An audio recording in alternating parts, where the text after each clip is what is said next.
ఎంతో ప్రతిష్టాత్మకమైన మల్కాజిగిరి పార్లమెంట్ నియోజకవర్గం నుంచి అధికార పార్టీ నుంచి పైగా ఎన్నికల బరిలో ఉన్నారు పట్నం సునీత మహేందర్ రెడ్డి గారు. ఎందుకు పార్టీ మారాల్సి వచ్చింది సునీత గారు అనే క్వశ్చన్ కూడా అందరిలో రైజ్ అవుతా ఉంది. ఎందుకు మారారు పార్టీ? వాళ్ళ పైన కేసెస్ పెట్టడము. ఈ మారేదేదో అసెంబ్లీ ఎలక్షన్స్ కి ముందు మారకుండా ఇప్పుడు ఎందుకు మారారు? ఈ జడ్పీ వైస్ చైర్పర్సన్ ఉన్నారు విజయ్ కుమార్ గారు, కేవలం స్వార్థ రాజకీయాల కోసము వాళ్ళ ఆస్తులను కాపాడుకోవడం కోసమే వెళ్ళారని చెప్పేసి కామెంట్స్ చేస్తా ఉన్నారు ఆయన. ఏదో నలుగురు అన్నంత మాత్రం నిజం కాదు, ఫస్ట్ వాళ్ళని ప్రజలలో ఉండమని చెప్పండి. మీ ప్రత్యర్థులు మాట్లాడుతున్నారు ఆవిడ ఇక్కడ నాన్ లోకల్ అని చెప్పేసి. అంటే వాళ్ళు వచ్చి ఇక్కడ హైదరాబాద్ ఇల్లు కట్టుకుంటే లోకల్ అయిపోతారండి. చూస్తుంటే నిజంగా అవును కదా, మనం ఎందుకు ఇది బయటికి చెప్పొద్దని నేను ఇప్పుడు మీకు చెప్తున్నాను. ఎంతో ప్రతిష్టాత్మకమైన మల్కాజిగిరి పార్లమెంట్ నియోజకవర్గం నుంచి అధికార పార్టీ నుంచి పైగా ఎన్నికల బరిలో ఉన్నారు పట్నం సునీత మహేందర్ రెడ్డి గారు. ఒక్కసారి ఆమెతో మాట్లాడదాం. నమస్తే అండి. అధికార కాంగ్రెస్ పార్టీ నుంచి ఎంపీగా పోటీ చేస్తున్నారు. చాలా తక్కువ మంది మహిళలు ఉన్నారు అసలు ఎంపీలుగా పోటీ చేస్తున్న వాళ్ళు. ఫస్ట్ ఆఫ్ ఆల్ కంగ్రాచులేషన్స్ అండి. థ్యాంక్ యూ అండి.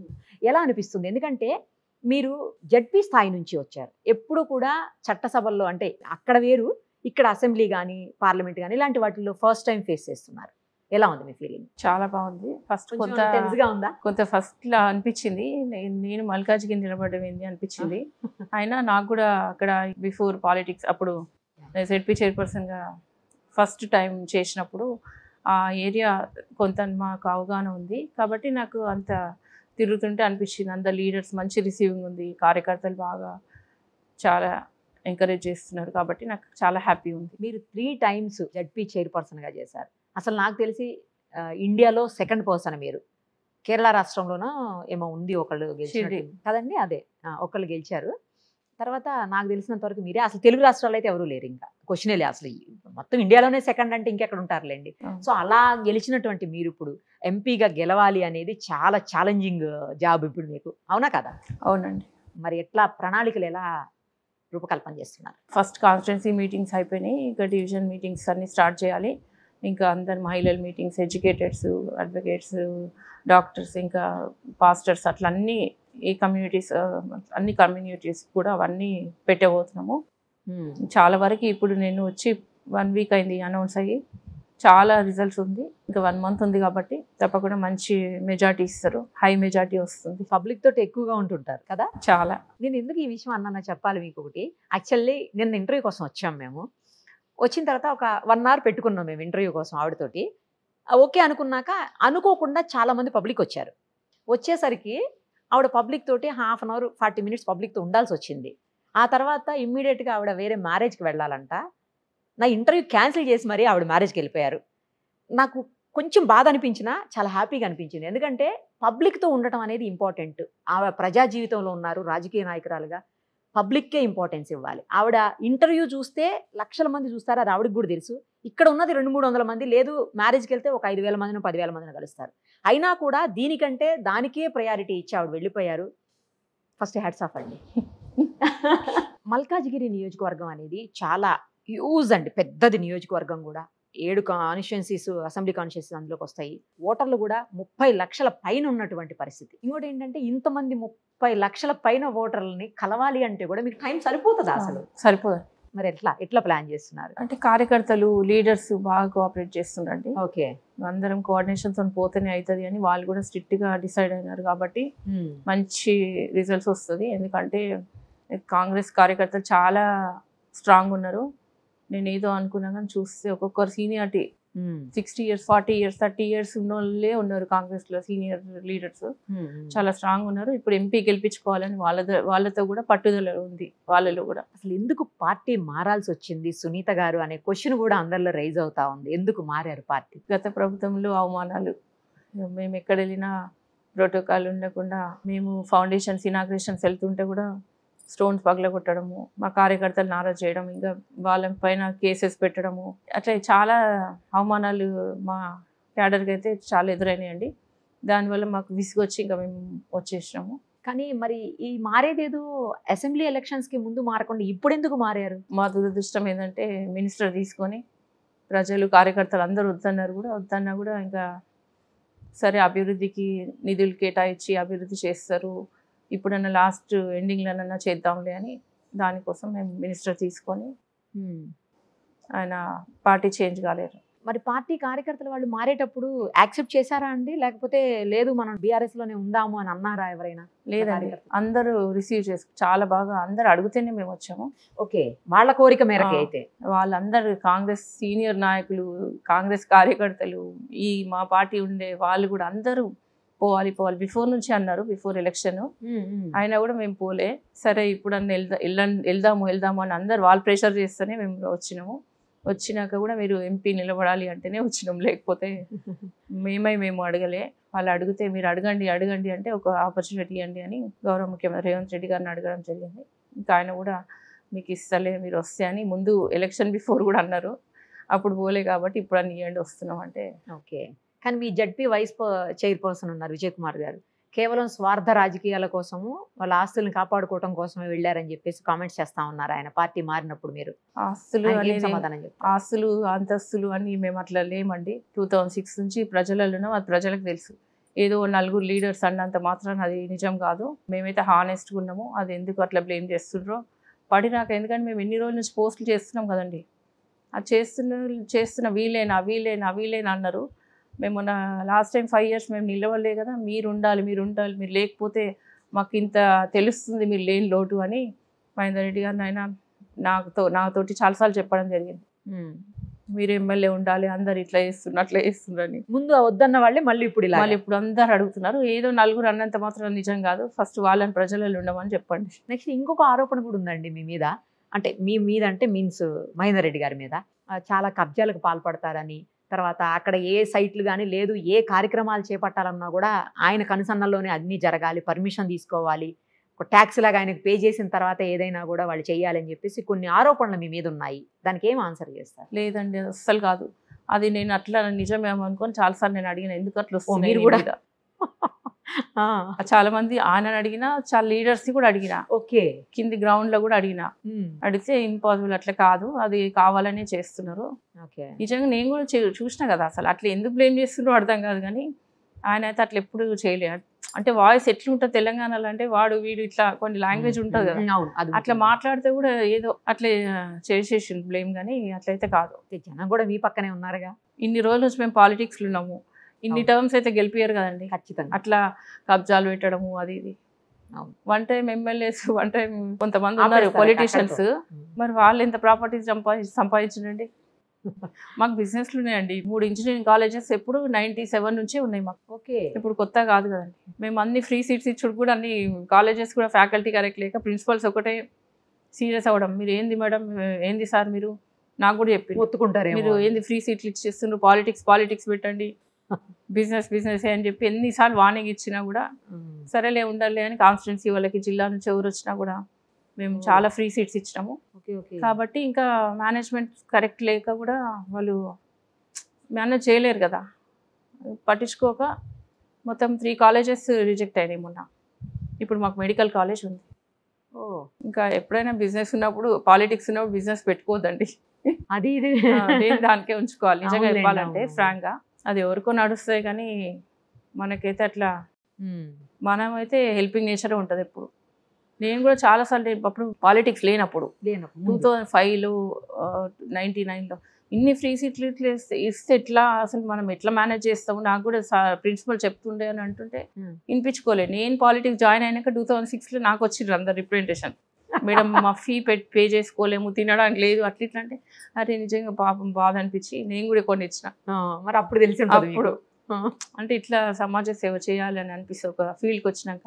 అసలు పాలిటిక్స్లోకి ఎలా వచ్చారండి? అంటే అప్పట్లో చిన్న ఏజ్లోనే మీరు వచ్చినట్టుంది పాలిటిక్స్లో కదా, 31. అదే చిన్న ఏజ్లోనే కదా. ఇద్దరు పిల్లల్ని మేనేజ్ చేసుకుంటూ, మళ్ళీ ఇంట్లో చూసుకుంటూ, మళ్ళీ బయట పాలిటిక్స్ ఎట్లా సెట్ అయినాయి అసలు మీకు? ఎందుకంటే చాలా మందికి ఇన్స్పిరేషన్, మహిళా లీడర్లకి చాలా మందికి ఇన్స్పిరేషన్ మీరు. నేను 2006లో వచ్చినప్పుడు అందరు లేడీస్ అయితే చాలా హ్యాపీ అయ్యండి. ఒక పొజిషన్ ఉన్న లేడీ మా విలేజ్లోకి వచ్చి అక్కడ నుంచి వచ్చి హైదరాబాద్ నుంచి వచ్చి ఇక్కడ ఈమెకు అవసరమా చేయడం అయినా కూడా మన కోసం వస్తుంది కదా అని వాళ్ళు చాలా హ్యాపీ అయ్యి నాతో చాలా లేడీస్ వస్తుండే. ఇంకా నాకు కూడా ఎంకరేజ్ చేయడం జరిగింది. వాళ్ళు వచ్చే వాళ్ళ ప్రాబ్లమ్స్ చూస్తుంటే మన ప్రాబ్లమ్స్ పెద్ద కథ కాదు కదా అని నేను కూడా పిల్లల్ని బిజీ పెట్టడం, స్కూల్స్, ట్యూషన్స్, ఇంకా ఏదో ఒకటి యాక్టివిటీస్లో పెట్టి ఇంకా నేను వచ్చేసరికి వాళ్ళ ఇంటికి వస్తుండే. ఇంకా మా సిస్టర్ ఉంటుండే చూసుకుంటుండే. కాబట్టి నాకు ఏమని డిఫరెన్స్ తెలియదు. కొంచెం పిల్లల విషయంలో బాధ లేకుండా అయిందేమో. అంతే. కానీ 2006 నుంచి ఇప్పటి వరకు ఆల్మోస్ట్ 20 years దగ్గర అయిపోతుంది. ఇన్నేళ్ళలో ఎప్పుడు కూడా ఫ్యామిలీని, పిల్లల్ని, ఎందుకంటే ఎప్పుడు చూసినా జనంలోనే ఉంటున్నారు మీరు, ఫ్యామిలీని, పిల్లల్ని మిస్ అయిపోయిన ఫీలింగ్ కలగలేదా? వాళ్ళు వచ్చి ట్యూషన్ నుంచి వచ్చేవారు నేను వచ్చేదానండి. 9, 10, ఒక్కొక్కసారి 11, 12, 1 అవుతుండే, 2 అవుతుండే కూడా తాండూరు నుంచి వచ్చేవరకు. రూరల్ ఏరియా కదా. అవును. ఇంకా రోడ్స్ కూడా కరెక్ట్ ఉన్నాయి.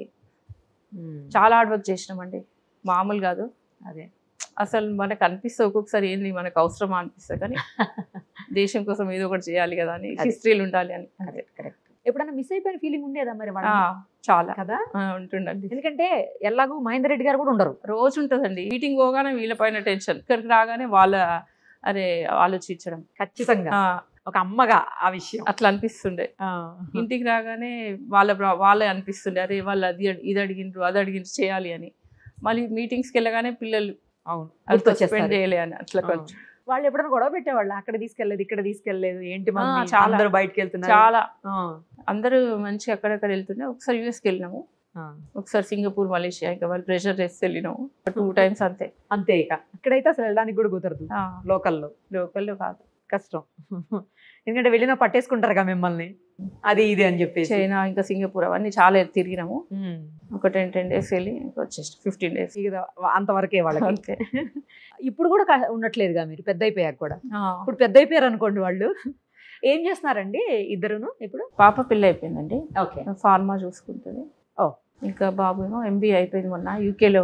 ఇప్పుడు ఏదో బిజినెస్ పెట్టిండ్రు, అది చూసుకుంటూ పాలిటిక్స్ రావాలి అందరు యూత్ అందరు వచ్చి నువ్వు ఉండాలన్నా అది అంటే సరే అని కొన్ని అప్పుడప్పుడు తాండూరులో ప్రోగ్రామ్స్, క్రికెట్ మ్యాచ్ ప్రోగ్రామ్స్ ఏదైనా పెడుతూనే ఉంటాడు. అవునా? ఓకే. రావాలండి యూత్, మరి ఎవరో ఒకరు నెక్స్ట్ ఉండాలి కదా, వాళ్ళకి ఎవరో ఎంకరేజ్ చేసే వాళ్ళు ఉండాలి, ఒక లీడర్ అంటే వాళ్ళు ఉండాలి కదా. అవును. అట్లని వాళ్ళే అడిగితే మేము సరే వెళ్ళు అప్పుడప్పుడు అని పంపి. ఇంట్రెస్ట్ ఉంటే పంపియండి. ఇంట్రెస్ట్ ఏం లేదు, అప్పుడప్పుడు వెళ్ళి సరేలే వాళ్ళు అడుగుతున్నారు పాపం, ప్రెషర్ పెడుతున్నారని. నెక్స్ట్ అయినా ఇందాక మీరు అన్నట్లు యూత్ రావాలండి పాలిటిక్స్ లోకి. ఎంతసేపు పెద్దవాళ్ళు యూత్ వస్తే వాళ్ళు ఎడ్యుకేటెడ్ కదండి, అది అన్ని తెలుస్తాయి, ఆలోచన వేరుగా ఉంటుంది. మనది వేరు, వాళ్ళది వేరు. ఖచ్చితంగా. ఇప్పుడు మల్కాజ్గిరి నియోజకవర్గం అనేది చాలా ప్రతిష్టాత్మకంగా, అన్ని పార్టీలు కూడా ప్రతిష్టాత్మకంగా తీసుకుంటున్నాయి, ముఖ్యంగా కాంగ్రెస్ పార్టీ. ఎందుకంటే గతంలో అక్కడి నుంచే సీఎం రేవంత్ రెడ్డి గారు రిప్రజెంట్ చేసి ఉన్నారు. సో ఆ సీటును గెలిపించుకోవాలనేది చాలా కీలకమైన విషయం అక్కడ. సో అందుకు పర్టికులర్గా మిమ్మల్ని అక్కడ తీసుకురావడానికి అది కూడా ఒక రీజన్ అని చెప్పేసి అంటున్నారు అందరూ. నిజమేనా ఇది? అంటే ఇంకా మేము ఎక్కడైనా గెలుస్తామనేది అధిష్టానం కూడా తెలుసు కాబట్టి, సరే ఇంత హార్డ్ వర్క్ చేసినాం ఇక్కడ ఎట్లా అన్నా అని అంటే, లేలే మీరు ఎక్కడైనా గెలుస్తారు, నేను అన్ని ఆలోచించి నిర్ణయం తీసుకున్నాం, ఎంక్వైరీ చేసినాం, అందుకే నిలబడాలి. ఇంకా మీరైతే అందరు కూడా మంచిగా ఫెయిర్గా ఉన్నారు, అందరూ ఎవరైనా యాంటీ లేరు మాకు, అందరు రిసీవ్ చేసుకుంటున్నారు కాబట్టి వాళ్ళకి కూడా మంచి ఒపీనియన్ ఉంది, నిలబడండి అని నిల్చోబెట్టి. కానీ మీరు తెలుసా అండి, స్టార్టింగ్ లో మీరు జాయిన్ అయిన కొత్తలో చేవేళ్ల నుంచి చేస్తారని చెప్పి ప్రచారం జరిగింది. చేవేళ్ళ హార్డ్ వర్క్ చేసినాం కదండి, చేవేళ్ళ ఇంటర్నల్ గా కన్ఫర్మ్ అయింది. ఒక 1.5 months నుంచి తిరుగుతూనే ఉన్నా, డే అండ్ నైట్. ఓకే. చాలా వర్క్ చేసిన, 18 hours వర్క్ చేసిన 1.5 months.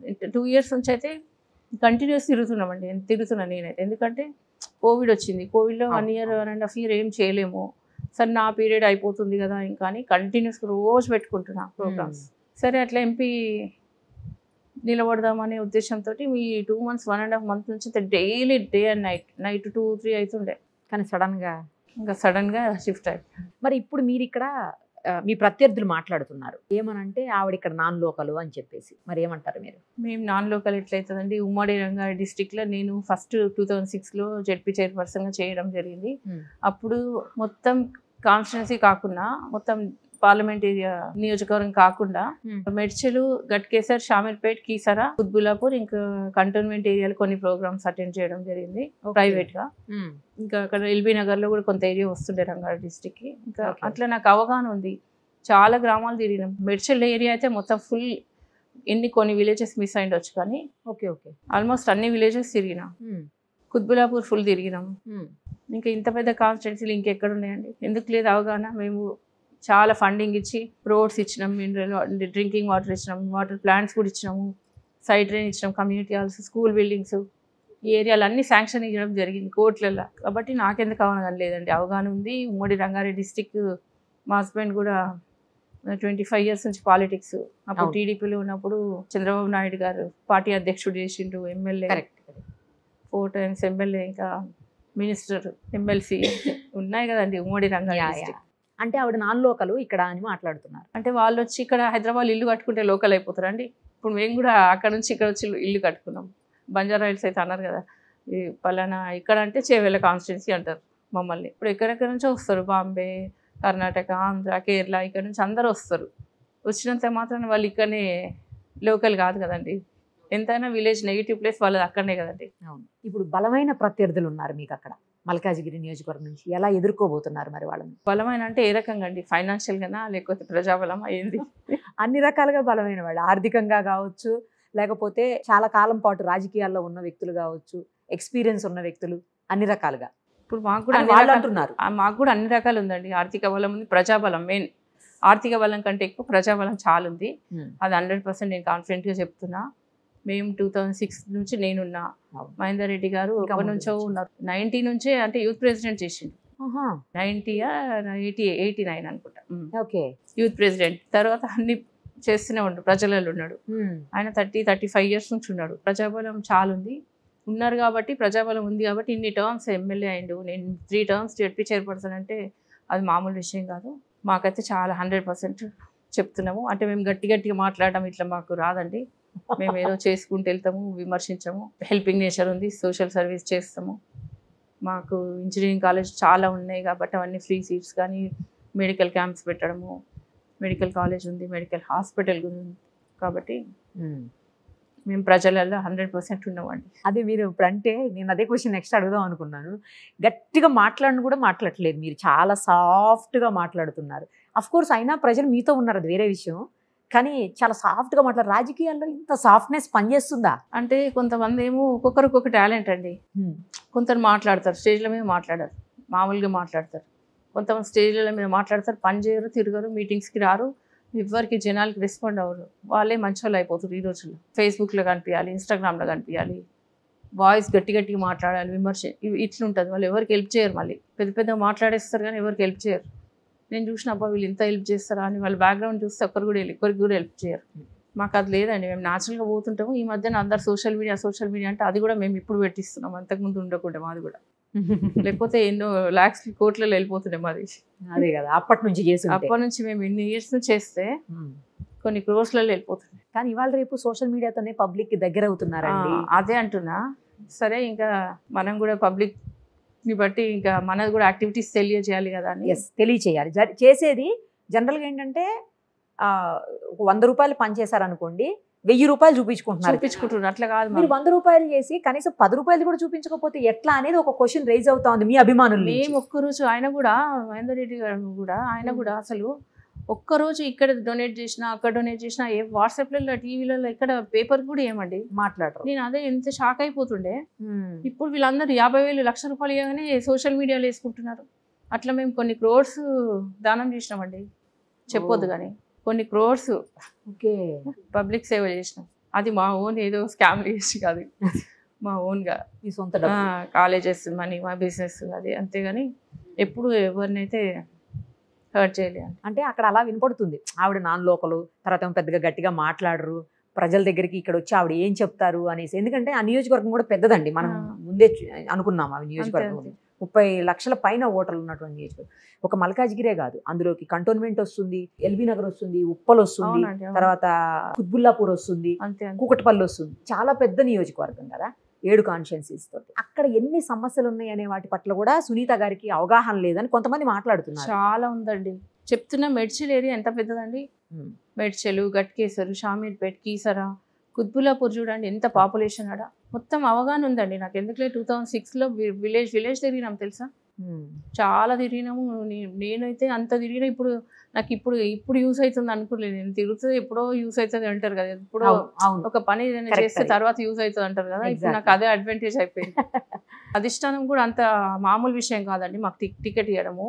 వీళ్ళకి అవగాహన ఉంటేనే ఇస్తారు. అధిష్టానం ఇప్పుడు ఢిల్లీ నుంచి అన్ని రకాలుగా తెలుసుకుంటారు, ఏఐసిసి నుంచి ఇచ్చిండ్రంటే మామూలు విషయం కాదండి. బ్యాక్గ్రౌండ్ ఉంటేనే ఇస్తారు. బ్యాక్గ్రౌండ్ లేదు ఇంపాసిబుల్ అండి, ఇయ్యరు. కొంతమంది అలా మాట్లాడుతున్నారు కదా అని కొంతమంది నాయకులు, ఆవిడకి ఏం అవగాహన ఉంది, అక్కడ చిన్న దాంట్లో చేసి వచ్చారు, వికారాబాద్ చిన్నది కదండి కంపారిటివ్లీ, అక్కడ చేసి వచ్చిన ఇంత పెద్ద కాన్స్టిట్యుయెన్సీ గురించి ఆమెకి ఏం తెలుస్తుంది అని చెప్పి మాట్లాడుతున్నారు. అవునండి, కొంతమంది డైరెక్ట్ ఎంపీ అయిన వాళ్ళు కూడా ఉన్నారండి. వాళ్ళకేం తెలుసు? ఫస్ట్ గతంలో ఉన్న వాళ్ళు అందరు ఫస్ట్ ఎంపీ డైరెక్ట్ అని, ఇంకా నేను 3rd time ZP chairperson 3 terms అయ్యి ఇంకా ఎంపీకి వచ్చిన. అంటే వాయిస్ కొంతమంది రాదండి బయటికి. వాయిస్ లేనంత మాత్రాన మాటలు అయితే ఉన్నాయి కదా. వాయిస్ ఇట్లుంది అట్లున్నది ఇంపార్టెంట్ కాదండి, కంటెంట్ ఇంపార్టెంట్. ఏం మాట్లాడుతున్నారు అనేది ఇంపార్టెంట్. అది గట్టిగా మాట్లాడుకుందా, ఏడ్చుకుంటూ మాట్లాడుకుందా, నవ్వుకుంటూ మాట్లాడింది అనవసరం అండి. ఏం మాట్లాడింది అనే సబ్జెక్ట్ ఇంపార్టెంట్. గట్టిగా మాట్లాడి అరిచి నేను ఇట్లా చేస్తా అట్లా చేస్తా అట్లా, అది నాకు గొప్పలు రావండి. అదే సార్, చాలా సాఫ్ట్ నేచర్ మీది తెలుసు. మహేందర్ రెడ్డి గారన్నా కొంచెం దుడుకుగా ఉంటారేమో కానీ మీరు అస్సలు. ఆయన ఇంకా గట్టిగా మాట్లాడండి, నేను గట్టిగా మాట్లాడతాను. ఆయన వాయిస్ గట్టిగా ఉంది కానీ ఏం మాట్లాడరు. నేనే గట్టిగా వస్తుంది కానీ అందరు అరుస్తుంటా నేనే. ఇంకా మీరు తెలుసుకోండి పాలిటిక్స్ లో సార్ కంటే మేడం తిడతారు ఎక్కువ అని అందరు తెలుసు. కానీ ఎవరు మరి అందరూ మీ గురించి బాగా చెప్తున్నారు. లేదండి, నేను తిడతా గట్టిగా. తిట్టడం అంటే స్ట్రేట్ ఫార్వర్డ్. ఏదన్నా అవుతుందంటే ఎందుకు ఇట్లా చేస్తారు, మీరు కరెక్ట్ చేయండి, మీరు రూల్స్ ప్రకారం కొన్ని చేయండి, ఎందుకు ఇట్లా ఇబ్బంది పెడతారు, కొన్ని ఉంటాయి కదండి కొన్ని అట్లా. ఏదైనా పర్ఫెక్ట్ ఉండాలి, ఇట్లా మంచిగా ఇబ్బంది పెట్టదు, వాళ్ళు ఎందుకు ఇబ్బంది పెడతారు అట్లా ఇట్లా అని స్ట్రేట్ ఫార్వర్డ్ అనేస్తా.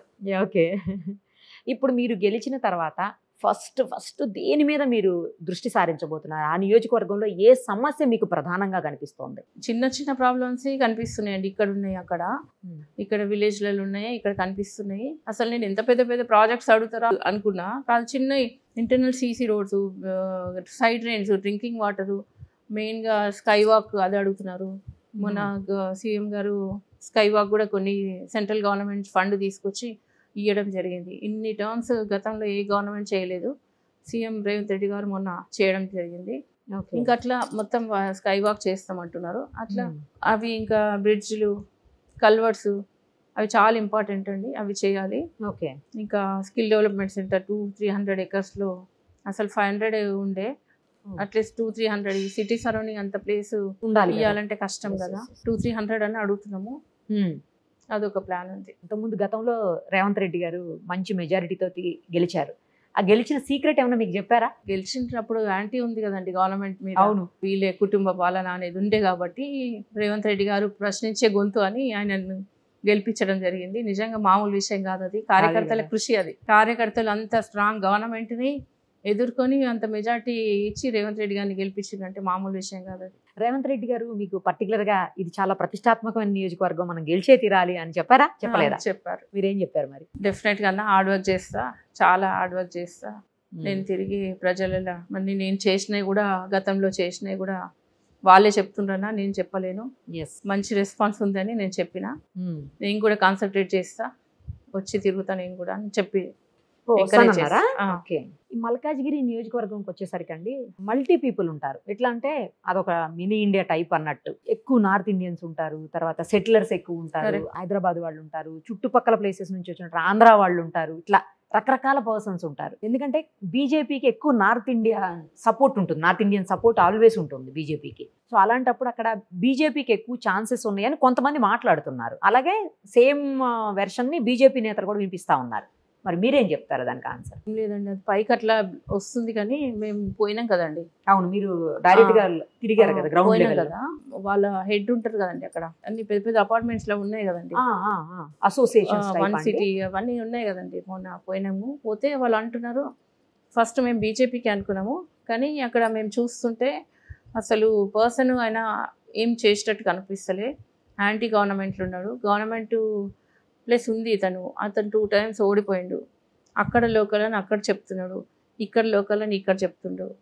మరి అన్ని లోకల్ అంటే మరి ఆయన ఇక్కడ పర్సన్ అని అడుగుతుంటే నేనే షాక్ అయిపోయాను. నాకు కూడా ఐడియా రాలేదు. ఇది చూస్తుంటే నిజంగా అవును కదా, మనం ఎందుకు ఇది బయటికి చెప్పొద్దని నేను ఇప్పుడు మీకు చెప్తున్నాను. ఓకే. కాబట్టి ఇంకా మీరు ఎక్స్పీరియన్స్ ఉన్నారు, మాకు ఒక లేడీగా మాకు సపోర్టివ్గా ఉంటారు కాబట్టి మీకు 100% ఇస్తామని మాట ఇస్తున్నారు. చాలా మంచిగా ఉందండి రెస్పాన్స్. చాలా బాగుంది. స్టార్ట్ చేశారు కదా మీరు ఆల్రెడీ? స్టార్ట్ చేసిన క్యాంపెయినింగ్ అంతా మొత్తం స్టార్ట్ చేసిన. సో అక్కడ రకరకాల పీపుల్ ఉన్నది కరెక్టేనా అండి? అంటే చాలా ఎక్కువ నార్త్ ఇండియన్స్, మార్వడీస్ అన్ని రకాలు ఉంటారండి ప్రజలు. చాలా హ్యాపీ ఉన్నారు, మంచి వింటున్నారండి, చెప్తే అర్థం చేసుకుంటున్నారు. మీకు అక్కడ ఇంకో అడ్వాంటేజ్ ఏంటంటే అండి, సెటిలర్స్ మెయిన్లీ ఆంధ్ర సైడ్ వాళ్ళు కూడా, కుక్కట్పల్లి అంతా కూడా, మల్కాజ్గిరి కుక్కట్పల్లి అంతా ఎక్కువ ఆంధ్ర సైడ్ వాళ్ళు. వాళ్ళంతా కూడా గతంలో రేవంత్ రెడ్డి గారి పక్కనే నిలిచి ఉన్నారు.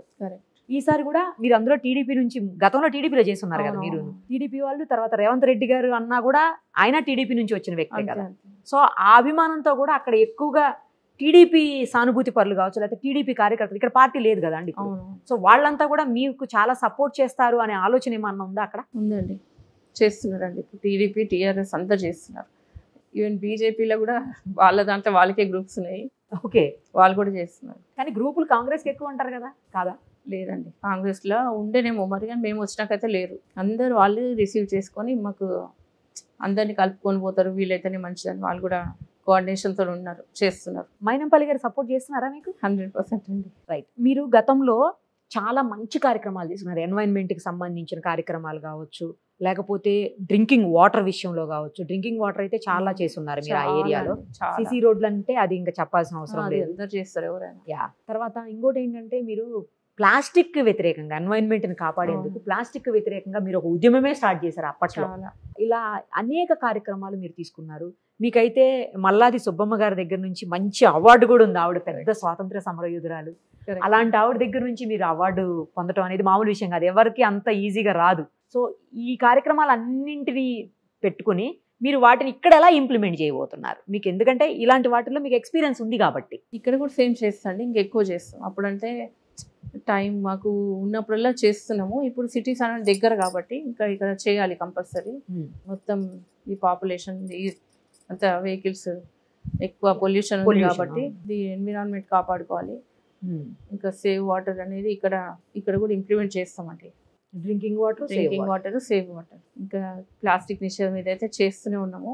అక్కడ జరుగుతుంది కదండి. అక్కడ మేము వెళ్ళినప్పుడే చేస్తూనే ఉంటారు. నేను ఏ ప్రోగ్రామ్కి వెళ్ళినా బ్యాగ్స్ తీసుకుపోయి ఇస్తాండి. అవును, మీ ఇంటికి వచ్చిన వాళ్ళకి కూడా బ్యాగ్స్ ఇస్తున్నారుగా. మా షాల్స్ కుట్టిస్ ఏం చేస్తామండి అవన్నీ, ఇంకా వద్దంటే వినర్ షాల్స్ వేస్తూనే ఉంటారు. అవన్నీ బ్యాగ్స్ కుట్టిస్. అదేలేండి, ప్లాస్టిక్ యూస్ చేయకుండా. సో మల్లాది సుబ్బమ్మ గారి దగ్గర నుంచి అవార్డు తీసుకున్న నాకు తెలిసిన ఏకైక రాజకీయ నాయకులు మీరేమో అనుకుంటున్నా. ప్రజ్ఞాభారతి అని ఒక అవార్డు ఇచ్చింది. ఎందుకండి అది ఏ ఏరియాస్ లో ఇచ్చారా అవార్డుని? ఎందుకు ఇక్కడ బంగ్లా కూడా ఇచ్చింది. అంటే నేను నా మెంటాలిటీ, నా సోషల్ సర్వీస్ అవన్నీ చూస్తుంటే, ఎన్విరాన్మెంట్ సేవ్ ఇవన్నీ, సేవ్ వాటర్, ఇట్లాంటి అన్ని కార్యక్రమాలు చూస్తుంటే రిమోట్ ఏరియాకి ఎక్కువ ప్రయారిటీ ఇవ్వడం, పూర్ పీపుల్ వస్తే హెల్ప్ చేయడం, అట్లాంటి చేస్తున్నందుకు ఆమెకు నచ్చింది. పాపం ఆమె కూడా చాలా హ్యాపీ ఫీల్ అయింది. మీరు ఇప్పుడు మల్కాజ్గిరి పార్లమెంటు నియోజకవర్గంలో ఉన్నటువంటి ప్రజలకు, ఓటర్లకు ఏం చెప్తారు? ఎందుకు మీకే ఓటేయాలి? సునీత గారిని ఎందుకు గెలిపించాలి వాళ్ళు? మల్కాజ్గిరి ప్రజలకు ఒకటే తెలియజేస్తున్నా, ఇప్పుడు కాంగ్రెస్ గవర్నమెంట్ ఉంది, అది రేవంత్ రెడ్డి గారి నియోజకవర్గం. ఆయన స్పెషల్గా ఇంట్రెస్ట్ తీసుకొని ఇక్కడ పెద్ద ఎత్తున నిధులు ఇచ్చి ఇక్కడ అభివృద్ధి చేయబోతున్నారు. కాబట్టి మీరు నన్ను గెలిపిస్తే తప్పకుండా ఇంకా మంచి అభివృద్ధి జరుగుతుంది. మీ ఫ్యూచర్ జనరేషన్ కూడా, మీ పిల్లలకి కూడా యూస్ ఉంటుంది. ఎందుకంటే చాలా అక్కడ స్లమ్ ఏరియా కానీ అక్కడక్కడ వెళ్ళడం జరిగింది. అక్కడ ఇంకా కూడా ఇంటర్నల్ సీసీ రోడ్స్ కానీ, drinking water, side drains, schools కూడా కరెక్ట్ లేవని నాకు రిప్రజెంటేషన్ ఇవ్వడం జరిగింది. కాబట్టి ఇవన్నీ డెవలప్ కావాలి. ఇంకా స్కై వాక్, ఇంకా పెద్ద పెద్ద ప్రాజెక్ట్స్, కల్వర్ట్స్, పెద్ద పెద్ద బ్రిడ్జ్లు, ఇంకా స్కిల్ డెవలప్మెంట్ సెంటర్, ఇవన్నీ డెవలప్ చేయాలి అంటే కేవలం ముఖ్యమంత్రి గారి సహకారం ఉంటేనే అభివృద్ధి అనేది సాధ్యమవుతుంది. కాబట్టి మీరందరూ ఇప్పుడు ఓటేయాలి. లేకపోతే ఇప్పుడు ఓట్ మిస్ చేసుకుంటే మీరు మాత్రం మళ్ళీ 10 years బ్యాక్ అయిపోతారు. కాబట్టి అందరూ ఈ విషయం గమనించి మీరు అత్యధిక మెజార్టీ ఇచ్చి నన్ను ఒక మహిళగా గెలిపిస్తే నేను కూడా ప్రశ్నించే గొంతులాగా మీకు కూడా ఏ ఉన్నా కూడా, ఏ సమస్యలు ఉన్నా కూడా ప్రభుత్వ దృష్టికి తీసుకెళ్ళి మీకు అండగా ఉంటానని తెలియజేస్తున్నాను. మీ సునీత. రైట్. చెప్పాలనుకున్నది కూడా ఎంత బాగా చెప్పారో, అసలు ఎక్కడ అగ్రెసివ్గా లేకుండా, ఈ మైక్ మీద పడిపోకుండా నీట్గా హుందాగా చెప్పారు. చాలా బాగా అనిపించింది. ఎందుకంటే మామూలుగా ఇలా చెప్పరు. మేము చాలా మంది రాజకీయ నాయకులను కలుస్తుంటాం కదండి. అసలు ఏదో చాలా సీరియస్గా అసలు అగ్రెసివ్గా అట్లా చెప్తారు. బట్ మీరు అలా లేకుండా చాలా కూల్గా ప్రశాంతంగా బాగా చెప్పారు. సభల్లో కూడా ఇంతే మాట్లాడతారా? గట్టి గట్టిగా మాట్లాడరు కదా మీరు కదా? అస్సలు మాట్లాడాలి. ప్రజలతో ఉంటారు ఎంతసేపు, అంతే. ఎక్కడ చిన్న చిన్న పెళ్లిళ్ళు అయినా, అంటే చిన్న వాళ్ళ ఎవరైనా పెళ్లిళ్ళు అయినా కూడా, అంతే అండి. చిన్న కార్యక్రమాలు ఏమన్నా జరిగినా, ఎక్కడ ఏదున్నా కూడా వెళ్ళిపోతారంట. అసలు వెళ్తా అండి. ఇంకా వాళ్ళ ఆప్యాయత ఇప్పుడు కోటీశ్వర్ల కన్నా బీదోళ్ళు నాకు ఇష్టం అండి. వాళ్ళ రిసీవింగ్ వాళ్ళదంతా మంచిగా ఉంటుంది. వాళ్ళ కోసమే సునీత గారు, అంతేనా? అంతే. ఇంకా కొద్ది రోజులే ఉంది. ఎలా క్యాంపెయినింగ్? ఎందుకంటే చాలా పెద్దది, వాస్ట్ ఉన్నటువంటి ఏరియా కదా, చాలా హ్యూజ్ వాస్ట్ పబ్లిక్ ఉంటారు, హ్యూజ్ ఏరియా మీదంతా. మల్కాజ్గిరి అనేది చాలా పెద్ద నియోజకవర్గం. ఇప్పుడు ఎలా మరి దీన్ని మేనేజ్ చేయబోతున్నారు? ఎట్లా తిరుగుతారు? ఎట్లా క్యాంపెయిన్ చేయబోతున్నారు? ఎట్లా టైం సరిపోతుందా? ఎందుకంటే అక్కడంటే చేవేళ్లలో మీరు 2 ఏళ్ల నుంచి చేస్తూనే ఉన్నారు. ఇక్కడ అవకాశం లేకుండే కదా మీకు. టైం సరిపోతుంది, కానీ కాకపోతే అందరూ కోఆర్డినేషన్తో ఉన్నారు కాబట్టి అది ప్లస్ అవుతుంది. కాంగ్రెస్ సీనియర్ నాయకులు, కాంగ్రెస్ కార్యకర్తలు చాలా హార్డ్ వర్క్ చేస్తున్నారు. వాళ్ళు కూడా పట్టుదలతో ఉన్నారు. మెయిన్ సీఎం గారి నియోజకవర్గం కాబట్టి చాలా మంచిగా ఉంది. ప్లస్ నాది కూడా అవగాహన ఉంది. మంచి బ్యాక్గ్రౌండ్ ఉన్న ఒక మంచి మహిళ అనేది కూడా వాళ్ళు కూడా తెలుసుకొని అన్ని అడ్వాంటేజ్లు ఉన్నాయండి. ఇప్పుడు ఒక బ్యాక్గ్రౌండ్ ఉంటేనే ఒక మనిషి అక్కడ నిలబడగలుగుతారు కాబట్టి అది నేను పర్ఫెక్ట్ అని అందరికీ తెలిసిపోయింది. కాబట్టి అనుమానం పడాల్సిన అవసరం లేదు. మంచి హై మెజార్టీ వస్తుందండి. గెలవటం ఖాయం. ఓన్లీ మెజార్టీ దగ్గర. మెజార్టీ. సునీత గారు, ఇప్పుడు మీకు ప్రధాన ప్రత్యర్థి ఎవరని అనుకుంటున్నారు? మీ కాన్స్టిట్యుయెన్సీలో చాలా మంది బీజేపీయే మీకు ప్రధాన ప్రత్యర్థి అంటున్నారని, మీరు కూడా అట్లా అనుకుంటున్నారా? లేదండి, నాకు పోటీ ఎవరు లేరండి. ఎందుకని? ప్రజల అండ ఉంది కాబట్టి, ముఖ్యమంత్రి గారు అండ ఉంది కాబట్టి పోటీ ఎవరు లేరని నేను అనుకుంటున్నా. ప్రజలు కూడా అంటున్నారు అది. మొన్న ఎవరో మీకు పోటీ బీజేపీ కదా మేడం, బీజేపీ అనండి అంటే నేను బీజేపీ అన్న అంటే అట్లెందుకు అంటున్నారు మేడం, బీజేపీ మనకు ఎవరు పోటీ లేరు మేడం అని అనండి అని నాకు చెప్తున్నారు. మీ వాళ్ళే మీకు చెప్పారా? మా వాళ్ళే నాకు చెప్పారు. సూపర్. అసలు కొంతమంది అంటున్నారండి అక్కడ హిందూయిజం పట్ల బాగా బీజేపీ ముందుకు తీసుకుపోతుంది బాగా అని చెప్పేసి కొంతమంది. సునీత గారేమో సెక్యులర్ పార్టీకి సంబంధించిన వాళ్ళు అని అంటున్నారు. అక్కడేమో హిందూయిజం అంటే హిందూ ఓటర్లు ఎక్కువగా ఉంటారు, అందుకని ఆ వైపు కాన్సన్ట్రేట్ చేయట్లేదు అసలు సునీత గారు అని అంటున్నారు. మీరేమంటారు? హిందూ ఏందండి, నేను టెంపుల్స్కి వెళ్తాను, నాకు భక్తి ఎక్కువ. ఇంకా మేము హిందువులం కాకపోవడం ఏందండి, ఇది ఫస్ట్ టైం. సెక్యులర్ అట్లా ఏం లేదండి. నేను పక్కా హిందూ. అన్ని కుల మత భేదాలు లేకుండా అందరూ ఐకమత్యంతో ఉండాలని నేను ప్రతి స్పీచ్లో చెప్తూనే ఉంటా. చెప్పడం కాదు, నేను కూడా ఫాలో అవుతా. అట్లా ఎవరో వచ్చి ఇక్కడ హిందువులు గారు అది ఇదంటే కాదు. అసలు ఇప్పుడు పాలిటిక్స్ కోసం మాట్లాడుతున్నారు వాళ్ళు, కానీ అసలైన హిందూ నేను నిజంగా చెప్పాలంటే. కాబట్టి అవన్నీ నేను నమ్మనండి. ఎవరు ప్రజలు కూడా నమ్మరు. ప్రజలకు తెలుసు జెడ్పీ చైర్పర్సన్ ఎట్లాంటిదో, ఆమె బ్యాక్గ్రౌండ్ ఏందో ప్రజలందరికీ తెలుసు. గత కొన్నేళ్లుగా చూస్తున్నారేమో కదా. ఇప్పుడు అన్ని రకాలుగా ఒక మహిళగా, అధికార పార్టీకి సంబంధించిన వ్యక్తిగా అన్ని రకాలుగా మీకు అడ్వాంటేజ్ ఉంది. దీన్ని ఓట్ల రూపంలో ఎలా మలుచుకుంటారు మరి? ఒక మహిళగా ఆపర్చునిటీ రావడం తక్కువ. కరెక్ట్. వచ్చిన మహిళల్ని ఇంకా ముందుకు తీసుకెళ్లాలనేది కూడా మహిళలు ప్రతి ఒక్కరు ఆలోచిస్తున్నారండి. ప్రతి మహిళ కూడా చట్టసభలు చేసే స్థాయికి ఎదగాలని ఏ మహిళ అని అనుకుంటుంది. కాబట్టి మా మహిళకు వచ్చింది, మేము కూడా ఒక ఆపర్చునిటీ ఇవ్వాలని నిన్న కూడా అక్కడ ఉప్పల్లో మీటింగ్, కాన్స్టిట్యున్సీ మీటింగ్ అయితే అక్కడ అందరూ వాగ్దానం చేయడం జరిగింది. అట్లా ప్రతి దగ్గర మహిళల్లో అయితే చాలా యాక్టివ్గా తయారైంది. మహిళలు ఎంకరేజ్ చేస్తున్నారు. వాళ్ళు కూడా హ్యాపీగా వర్క్ చేస్తాం మేడం మీకోసము, మన కోసం, మీకోసం కాదు, మన మహిళల కోసం చేస్తాము అని చెప్తే నాకు కూడా హ్యాపీ అనిపించింది. నాకు కూడా చాలా హ్యాపీగా ఉందండి. ఒక మహిళగా మీరు చట్టసభల్లో, అది కూడా ఇక్కడ కాదు లోక్సభలోకి అడుగు పెట్టాలి అని నేను కూడా మనస్ఫూర్తిగా కోరుకుంటూ మీకు ఆల్ ది వెరీ బెస్ట్ అండి. Thank you so much. Thank you అండి.